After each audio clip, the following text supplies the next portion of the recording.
নমস্কার। আজকে আবার একটা অমৃত কথার নতুন পর্ব নিয়ে এলাম বন্ধুদের জন্যে। তা প্রথমে গুরুদেবকে স্মরণ করে নিচ্ছি, তারপর পাঠে চলে যাচ্ছি। ওম অজ্ঞানতিমিরান্ধস্য জ্ঞানাঞ্জনশলাকায় চক্ষুর্মিলিতাং যেন তস্मै শ্রীগুরবে নমঃ। অখণ্ডমণ্ডলাকারং ব্যক্তং যেন চরাচরম তৎপদং দর্শিতাং যেন তস্मै শ্রীগুরবে নমঃ।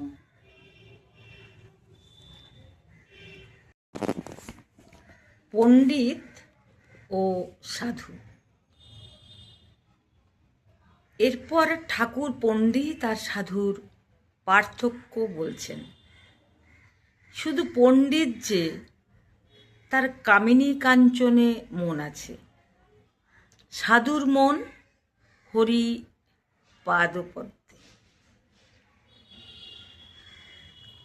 পণ্ডিত বলে এক আর করে এক। যাদের হরিপাদপদ্মে মন, তাদের কাজ কথা সব আলাদা। কাশীর নানকপন্থী এক সাধুর কথায় বলছেন, কাশীর নানকপন্থী এক সাধুর কথায় বলছেন, এরা একদিকে বেদান্তি আবার অন্যদিকে ভক্ত। দুই ভাবেরই সমন্বয় তাদের ভিতর দেখা যায়। যারা বেদান্তবাদী তারা অনেকে ভক্তি মানেন না। ভক্তি যোগীদের বেদান্ত ধর্মে নিম্ন অধিকারী বলে মনে করা হয়। ভক্তি যোগীদের বেদান্ত ধর্মে নিম্ন অধিকারী বলে মনে করা হয়। আমরা তোতাপুরীর ব্যবহারে এর দৃষ্টান্ত দেখেছি। ঠাকুর হাততালি দিয়ে হরিনাম করছেন। তোতাপুরী বলছেন, কে ও রুটি ঠকতে হো, অর্থাৎ হাত চাপড়ে রুটি তৈরি করছো কেন? কট্টর বেদান্তীদের দৃষ্টিভঙ্গি এমনি। দোষ দেওয়ার কিছু নেই, কারণ তাদের সংস্কারই এরকম। তারাও কম নন। তারা জ্ঞানী, তীব্র বৈরাগ্য নিয়ে সাধন পথে চলেছেন, কিন্তু ভক্তিযোগ সম্বন্ধে উচ্চ ধারণা নেই। আর ভগবানের বিভিন্ন রূপকে তারা মায়ার কার্য বলে বলেন। তারা শুধু দুটি জিনিস বোঝেন, ব্রহ্ম আর মায়া। বলেন জীব আর ঈশ্বর দুই মায়ার সন্তান, অর্থাৎ মায়ার দ্বারা জীবত্ব, মায়ার দৃষ্টিতে ঈশ্বরত্ব। এইরকম বেদান্তি হয়েও নানকপন্থীরা ভক্তিযোগকে উচ্চ স্থান দিয়েছেন। আমরা এই সম্প্রদায়ের অনেক সাধুদের দেখেছি খুব ভক্তিমান।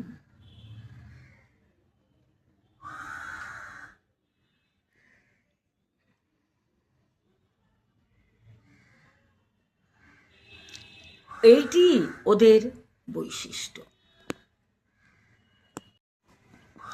ঠাকুরের কথা আলাদা। কোনো বাদী তার দৃষ্টি থেকে বাদ পড়েনি। কোনো বাদী, বাদ অর্থাৎ মতভেদ আর কি, যেগুলো। তিনি একাধারে যোগী, ভক্ত, জ্ঞানী, কর্মী সব। তার তুলনা হয়তো মিলবে না। সাধারণত সাধুকেরা একে অন্যের পথকে বুঝতে পারেন না বা বুঝতে চেষ্টা করেন না, ফলে একে অন্যের প্রতি দেশভাব পোষণ করেন। রাধে রাধে। ঠাকুর একেবারে বিপরীত কথা বলছেন। তুমি তোমার মতে নিষ্ঠা রাখো, কিন্তু অন্য মতের সমালোচনা করার অধিকার তোমার নেই। তুমি কি সেই সব মতের অনুশীলন করে তাদের নিষ্ফলতা বুঝেছ? তোমার নিজের মতের সম্বন্ধেই বা তোমার কত দূর দৃঢ়তা আছে? অপূর্ব।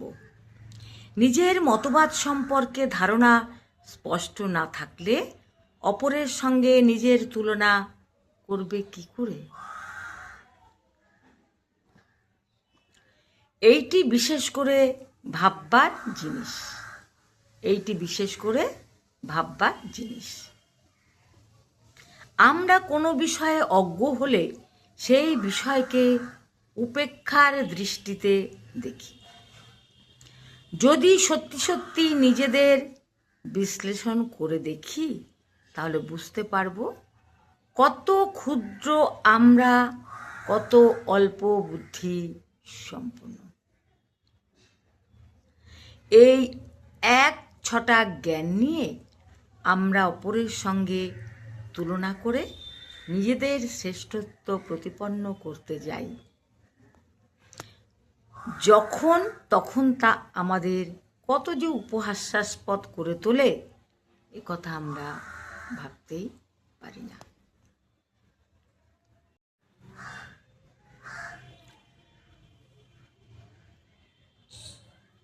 পূর্বোক্ত সেই নানকপন্থী সাধুর কথা বলতে গিয়ে ঠাকুর বলছেন, সাধুটি গীতা পাঠকালে বিষয়ী লোকের দিকে না চেয়ে আমার দিকে চেয়ে পড়তে লাগলো। এই যে নিজের মতে আট, এই কঠোর বৈরাগ্য, এর পরিণামে সংসারীদের প্রতি একটা উপেক্ষার দৃষ্টি এসে পড়ে। বিষয়ের প্রতি বিতৃষ্ণা রাখতে গিয়ে বিষয়ের প্রতি বিতৃষ্ণা এসে পড়ে। নমস্কার, পাঠ করলাম স্বামী ভূতেশানন্দের শ্রী শ্রী রামকৃষ্ণ কথামৃত প্রসঙ্গ থেকে। আজ পাঠ এই পর্যন্ত। ভালো লাগলে আবার অন্য পাঠ নিয়ে আবার হাজির হব। বন্ধুদের কাছে অনুরোধ রইবে যে একটা লাইক দিয়ে আমাকে উৎসাহিত করার অনুরোধ করছি সকল বন্ধুকে।